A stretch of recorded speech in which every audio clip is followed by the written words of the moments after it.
8-9 kilometre चलते हैं। रोज कुल मिलाकर इन 48 दिनों में करीब 50 संस्थाएं राहुल गांधी जी से मिले हैं दोपहर को। ये अलग अलग संस्थाएं हैं, युवा संस्थाएं हैं, महिला संस्थाएं हैं, ट्रेड यूनियन के संस्थाएं हैं, सामाजिक कार्यकर्ताओं की संस्थाएं हैं, सिविल सोसाइटी संस्था, नागरिक संस्थाएं हैं, और करीब 50 ऐसे संस्थाएं राहुल जी से मिले हैं और अलग अलग मुद्दों पर बात हुई है। खास तौर से किसान से संबंधित मुद्दे, हर जगह यही मुद्दा उठाया गया है, किसान कितना पीड़ित है।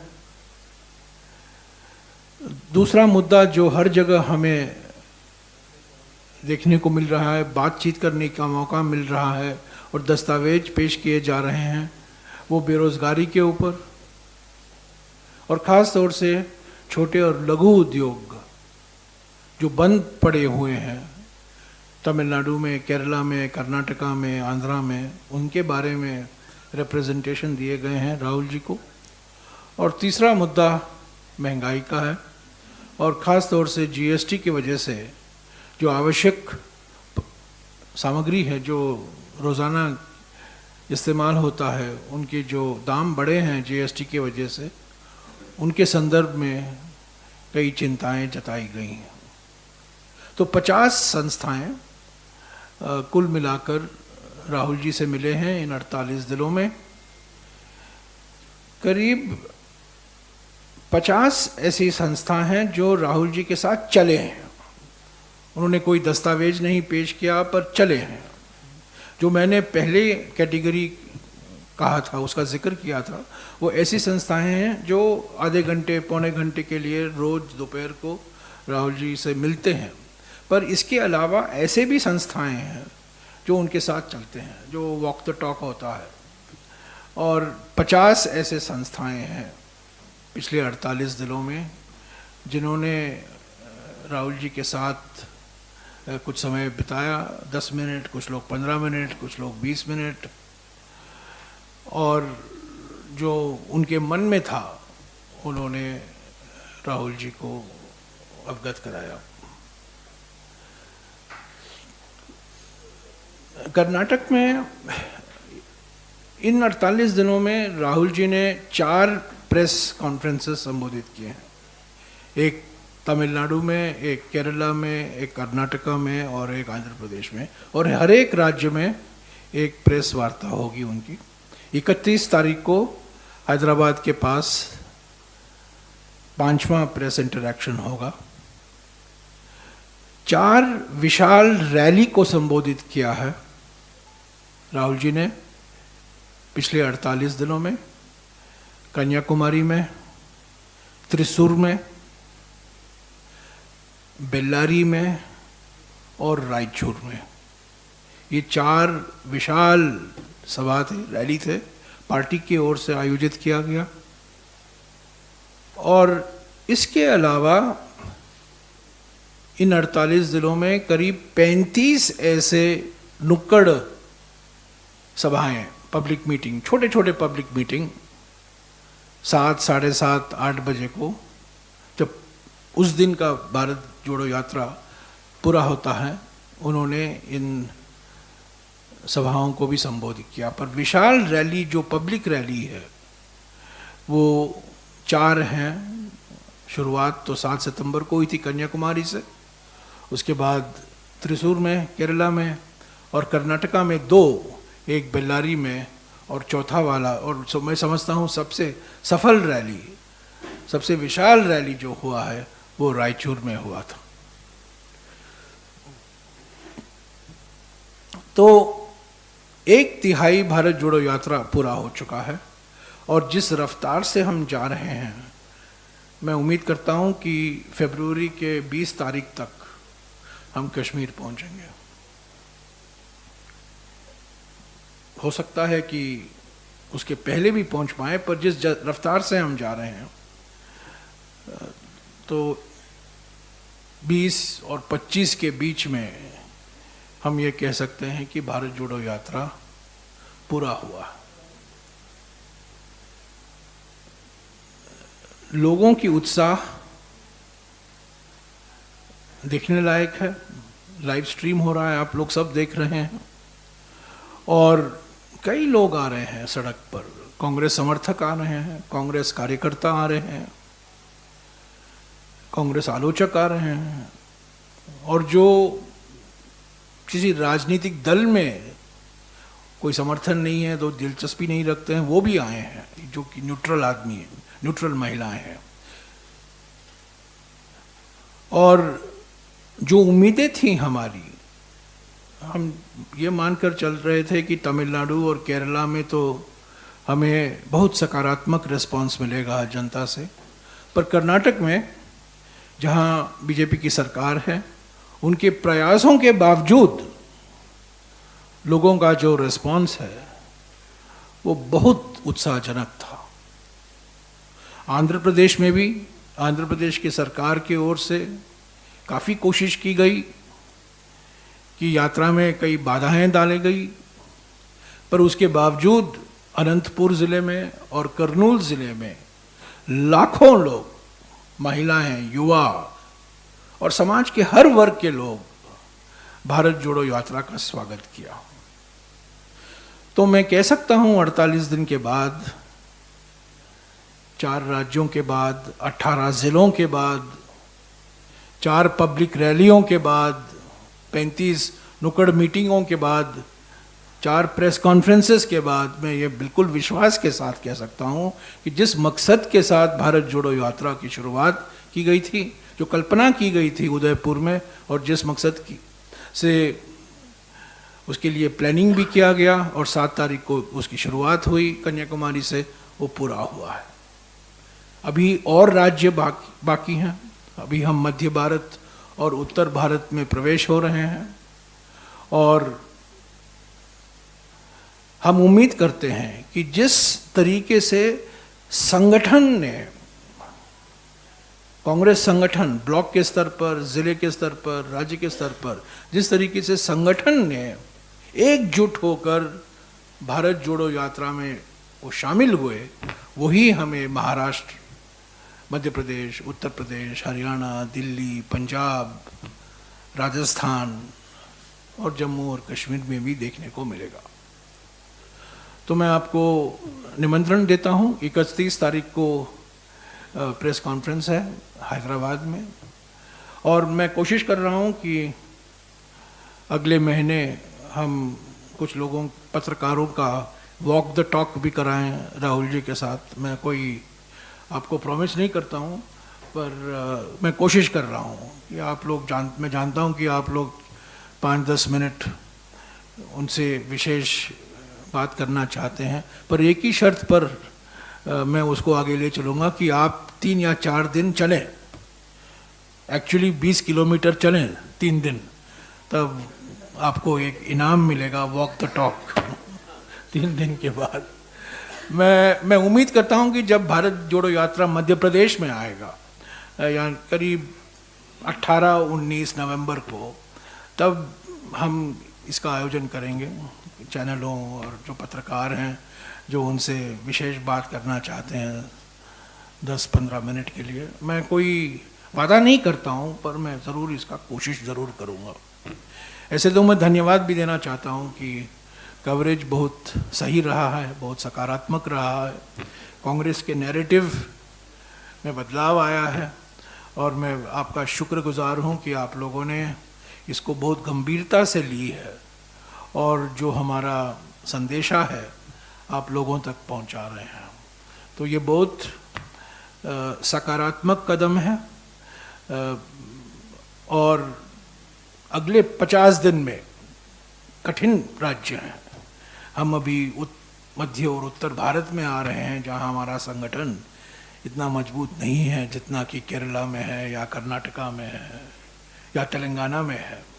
पर मैं कहना चाहता हूं कि आंध्र प्रदेश में, जहां हमारा वोट प्रतिशत 2% है, वहां जिस तरीके से मोबिलाइजेशन हुआ और जिस तरीके से लोग आए सड़क पर, जैसा कि मैंने कहा, राज्य सरकारों के प्रयासों के बावजूद वो आए, वो हमें विश्वास दिलाता है कि हम, जहाँ हमारा वोट शेयर नहीं है, जहाँ हमारा संगठन भी कमज़ोर है, भारत जोड़ो यात्रा की वजह से एक नई जान और एक नई उमंग आएगी और यहाँ भी भारत जोड़ो यात्रा बहुत सफल होगी।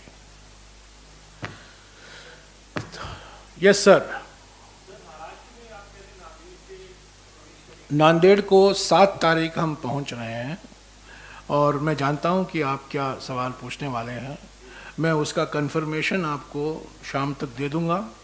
मुझे जानकारी मिली, शरद पवार जी हमारा स्वागत करेंगे। मेरे पास अभी 100% उसका कंफर्मेशन नहीं है, पर मैं उनसे बात करके आपको जानकारी दूंगा। एक मिनट।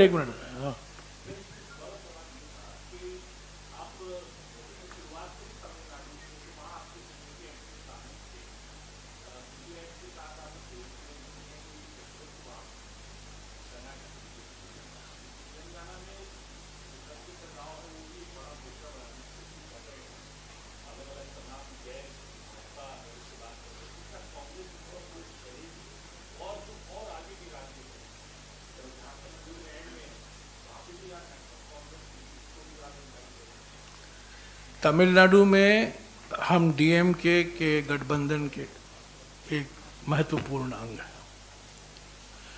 केरला में हम सीपीएम के साथ मुकाबले में हैं। कर्नाटक में हम जेडीएस और बीजेपी के साथ मुकाबले में हैं। आंध्र प्रदेश में हम 2 क्षेत्रीय पार्टियों के खिलाफ लड़ रहे हैं, वाईएसआरसीपी और तेलुगु देशम। तेलंगाना में हम टीआरएस और बीजेपी के खिलाफ हैं, लड़ रहे हैं।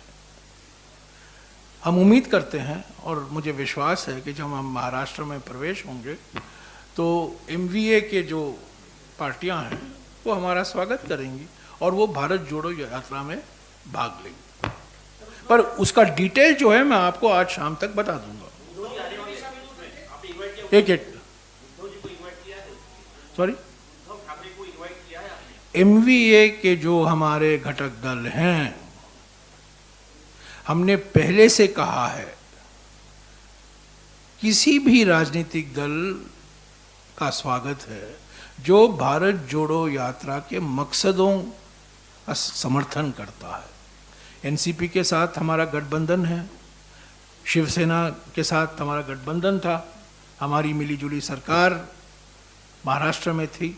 तो वास्तविक है कि उद्धव ठाकरे जी और शरद पवार जी भी भारत जोड़ो यात्रा में भाग लेंगे, पर मैं उसका एग्जैक्ट डिटेल कब कहाँ नहीं पता, आज नहीं बता पाऊंगा। मैं आपको 1-2 दिन में जानकारी पूरा दे दूंगा। पर जेडीएस को, हम जेडीएस के साथ हमारा कोई समझौता नहीं है कर्नाटका में, टीआरएस के साथ कोई समझौता नहीं है तेलंगाना में, और सीपीएम के साथ तो केरला में सवाल ही नहीं उठता।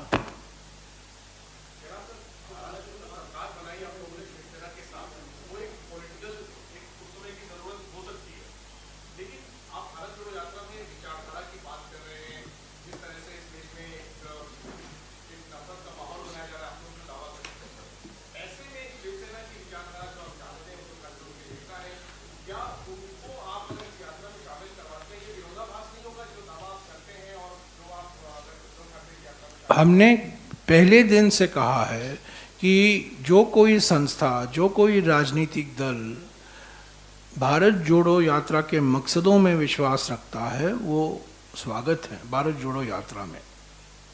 मैंने किसी दल का नाम नहीं लिया था, मैंने किसी व्यक्ति का नाम नहीं लिया था, मैंने किसी संस्था का नाम नहीं लिया था। पर आप देख रहे होंगे, मैं किसी का नाम नहीं लूँगा, आप देख रहे होंगे कि पिछले 48 दिनों में ऐसे भी व्यक्ति, ऐसे भी संस्था शामिल हैं भारत जोड़ो यात्रा में जो 2012 में कांग्रेस का विरोध किया था। न केवल कांग्रेस समर्थक भारत जोड़ो यात्रा में शामिल हुए हैं, कांग्रेस आलोचक जो एक जमाने में कांग्रेस आलोचक थे, तो उनके विचार में भी परिवर्तन आया है। पर महाराष्ट्र के संदर्भ में जो आपने सवाल उठाया, मैं जानता हूं कि एनसीपी भाग लेना चाहती है। मुझे पक्का जानकारी नहीं है कि क्या उद्धव ठाकरे जी आना चाहते हैं कि नहीं, पर अगर वो आना चाहेंगे ज़रूर हम उनका स्वागत करेंगे।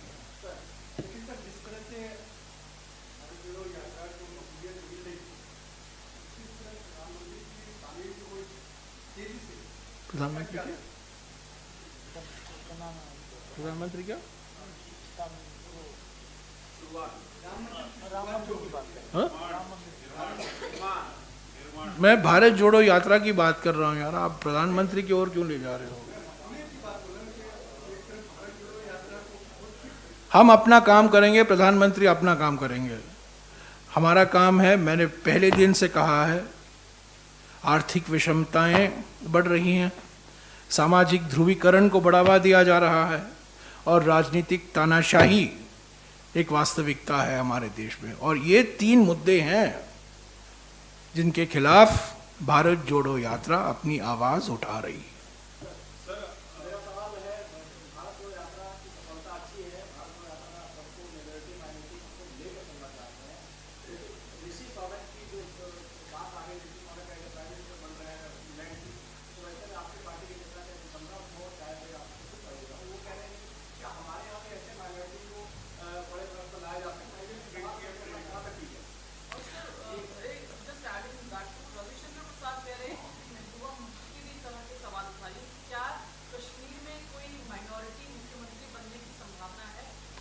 जिनको जनादेश मिलता है वो मुख्यमंत्री बनेंगे।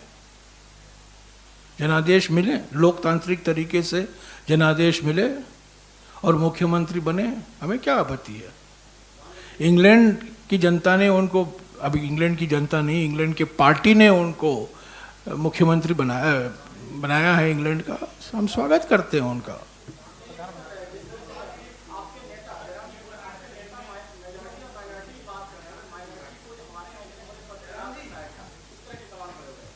माने हमें ये नौबत आ गई है कि हिंदुस्तान, भारत को इंग्लैंड से अनेकताओं को कैसे सम्मान देना, हमें उनसे सबक लेना पड़ता है। मिसाल, हमारे हजारों साल से अगर हमारे दुनिया में एक मिसाल था अनेकताओं का जश्न मनाने का, अनेकताओं को सम्मान देने का, वो हिंदुस्तान था। पर पिछले 8 सालों में जो हम देखे हैं, मैं नहीं समझता हूँ कि हमें किसी और देश से सबक सीखने की ज़रूरत है। हमारा समाज ही अनेकता में एकता है। कई सालों से हम कहकर आ रहे हैं कि अनेकताओं का हम सम्मान करते हैं, अनेकताओं को हमें एक समान बराबर जगह देते हैं, संविधान में दिया गया है, उनको उनका अधिकार दिया गया है, और हमें किसी और देश से सबक सीखने की ज़रूरत नहीं है। हमारी एकता अनेकताओं से ही मजबूत होगी। अगर हम अनेकताओं को दबाएंगे, अगर हम यूनिफॉर्मिटी लाएंगे, एक बराबरता, एक समानता लाएंगे, हमारी अनेकता से एकता बनेगी। ऐसा नहीं हो पाएगा। यूनिटी इन डाइवर्सिटी 100 साल से हम कह रहे हैं, एकता में अनेकता, मैं उससे एक कदम आगे बढ़ रहा हूँ, अनेकता से ही एकता। तो हमें अनेकताओं का सम्मान करना है, और भारत जोड़ो यात्रा का मकसद यही है। भाषा, धर्म, जाति, अलग अलग तरह के अनेकताएं हैं हमारे देश में, और हमें देखने को मिल रहा है। मैं आपको एक मिसाल देता हूँ। कर्नाटका में कुछ दिन पहले हम ऐसे लोगों से मिले जो ऐसे भाषा बोलते हैं जिसका स्क्रिप्ट नहीं है। ये लिंग्विस्टिक माइनॉरिटी है। हम लोग जब माइनॉरिटी बात करते हैं, हमेशा रिलीजियस माइनॉरिटी हमारे मन में आता है, पर कुछ हमारे देश में कई जगह हैं जहाँ लिंग्विस्टिक माइनॉरिटी हैं। मुश्किल से आपको 10,000, 15,000, 20,000 लोग ये भाषा बोलते हैं। वो भी हमारे देश के नागरिक हैं, उनको भी संवैधानिक अधिकार दिया गया है, और उनको भी हमें सुरक्षित रखने की ज़रूरत है। तुलु है, कोडुआ है, बेरी है, ऐसे भाषाएं किनको जानने के लिए। हम लोग हिंदी बोलते हैं, अंग्रेज़ी बोलते हैं, कन्नड़ा बोलते हैं, तमिल बोलते हैं, पर ऐसे छोटे छोटे भाषाएं हैं, 10,000 लोग, 15,000 लोग, 20,000 लोग बोलते हैं। तो उनको भी हमें सुरक्षित रखना है, वो भी भारतीय नागरिक हैं।